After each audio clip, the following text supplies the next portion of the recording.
Hi everyone, it's Kronos, and in this video I would like to be showcasing and talking about how to use the Burst Sword and Shield. So, the Earth Burst Sword and Shield, this is what it looks like, and the abilities are as follows. So, King's Espada, Earth damage plus 175%, damage dealt to fatigue enemies plus 245%. And then the part 2, I guess, or what you could say for the armor abilities is Dragon's Escudo, shield parry judgment time plus 80%, damage received minus 32%. And then with the weapon ability you have only one, so Earth damage, King's Honor, Earth damage plus 116%, sword and shield damage plus 29%, damage received minus 29% while you're guarding.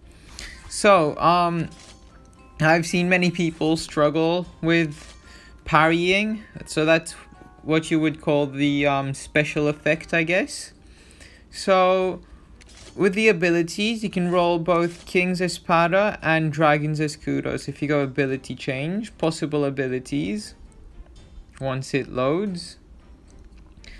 So what I would recommend if you aren't so confident in your parrying skills, I would recommend rolling for Dragon's Escudo, so you have more time to parry. So it'll be a lot easier to parry. But if you're confident and you know you can do it well, I would recommend King's Espada. So I guess I will start. So yeah, I guess we'll just start with a simple behemoth.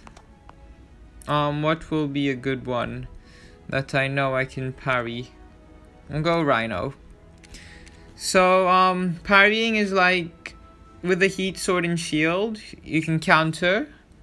Well, this is basically a new form of counter.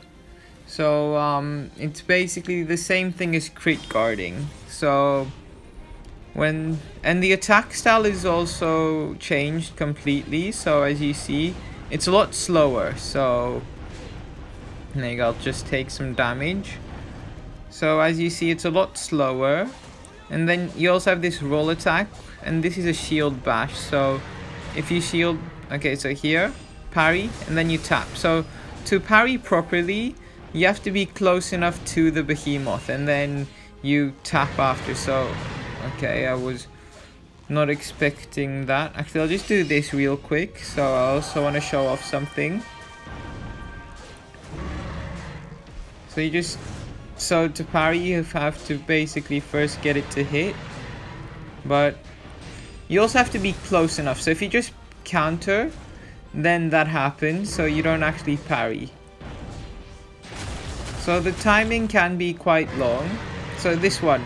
So if you aren't close enough, you don't get the parry burst shield bash thingy afterwards. So you have to first of all be close enough to the behemoth to do the shield bash.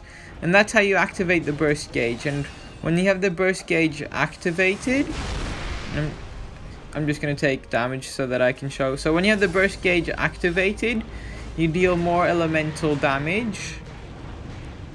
So that's one, you deal more elemental damage. You also attack a lot faster. I've just got to eat some damage up. And another thing about parrying is when you parry, you don't take any status effects. So burn damage, you don't burn or anything.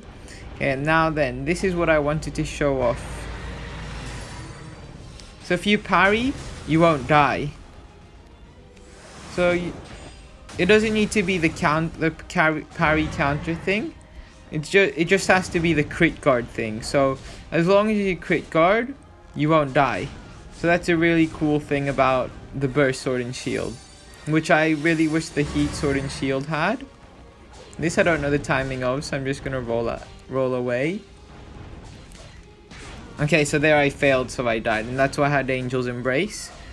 So yeah, that's what I really wish the heat sword and shield had, but yeah, I guess I'll just quickly kill this thing off. And another thing with the burst sword and shield, I don't really recommend doing the normal combo. So it's really a defensive weapon. So I would recommend just waiting for the parry Okay, so I don't know what happened there.